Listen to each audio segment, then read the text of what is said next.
This is TWiT. Going to line 2, and Edward, he's in Corona, California. Hey, Edward. How are you? I'm great. Wonderful. Thank you. It's a great show. I'm actually really enjoying it. I was actually listening to the Johnny Jet segment, and I was going to actually kind of lead off that segment. I actually had a question in regards to I'm traveling to Europe for about 6 weeks or so. And my question is regarding mobile. Like, do you have any recommendation for what's the best cell phone carrier that covers multiple countries in Europe? I don't know if it's a regional base or country based. Well, the laws in the EU recently changed. It used to be that it was country based, but they changed the law, and I think it's in effect now. I think they changed it last year to require EU-wide roaming. So that's good news. That means you can get a SIM card or one of those portable, MiFi devices that give you wireless access through the cell phone network in one country in the EU. It'll work in all the countries in the EU. You'll have same cost everywhere.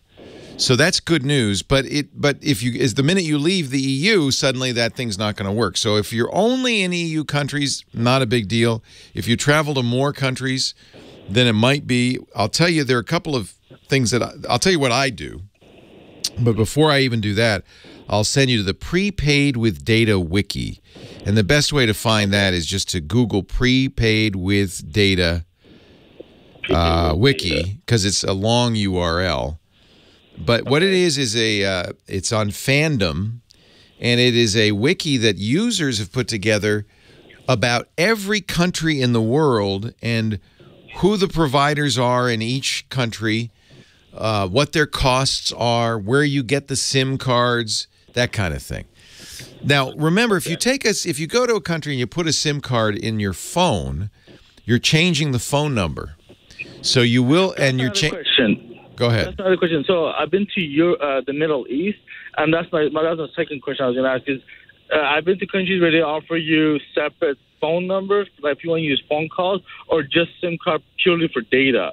So yeah, but the minute you so you have a phone right now with a SIM card in it. The phones in the U.S. almost never have dual SIM cards. If you're lucky enough to have a dual card phone, you can do that. You can have your old SIM card can stay in there and use it for your phone number, and you can use that second SIM slot and do that for data. But most U.S. phones have one slot. That means you're doing brain surgery. You're taking that SIM card out and putting the new one in. That changes everything, including the phone number, whether you like it or not.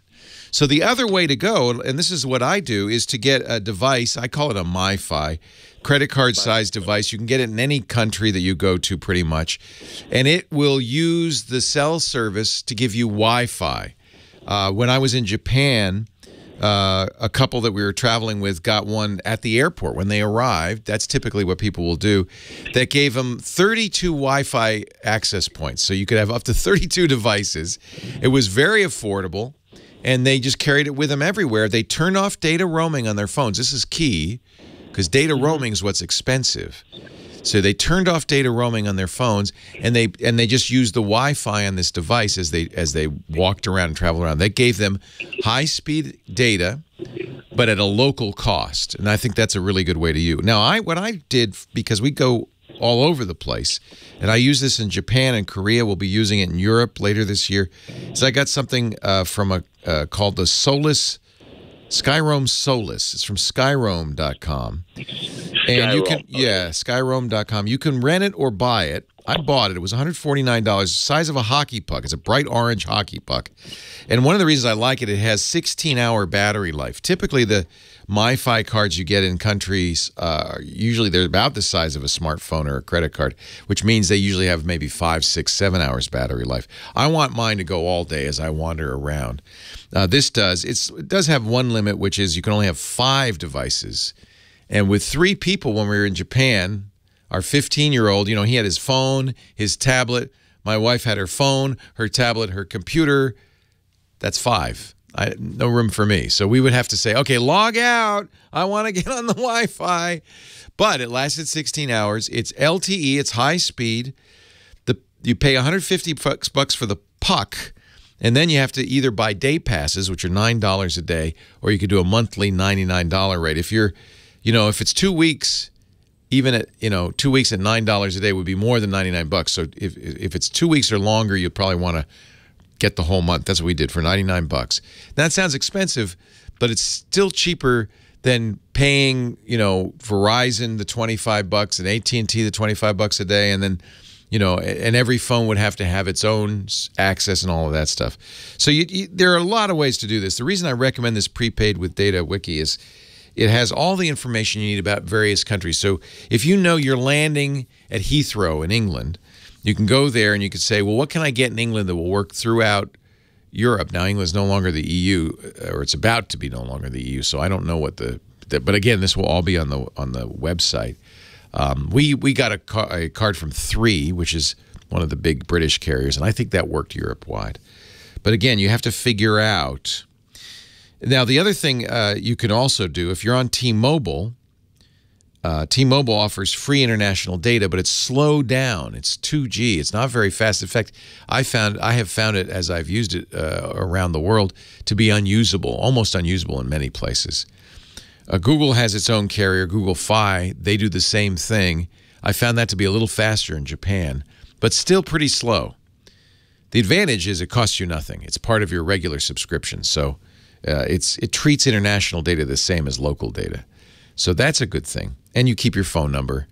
20 cents a minute calls, that's not too bad, right? 5-minute call costs you $1. That's not too bad. And unlimited international texting for free. So if you're a T-Mobile subscriber or a Google Fi subscriber, those might be adequate for you. It depends on your data needs. I liked having this Skyroam because it was very fast, and I could use 5 devices with it. And 16-hour battery life, plus it could act as a charger. So if you're running low on the phone, you could plug the phone into it and recharge the phone. So, you know, there are a number of ways to go, and it's worth doing the research before you go. So you know, I bought this Skyroam a couple of weeks before our trip to Japan, and I figure we travel enough that in enough different countries that it's probably good to own our own solution. And I like the idea that you don't pay anything for the Skyroam if you're not using it. You know, you just turn off the subscriptions or you use the day pass, and then you don't have to worry about it at all. You know, what you don't want is a device that you're paying for even when you're not traveling. Prepaid with data wiki. You can Google that and find it. Lots of good information there. Leo Laporte, the Tech Guy.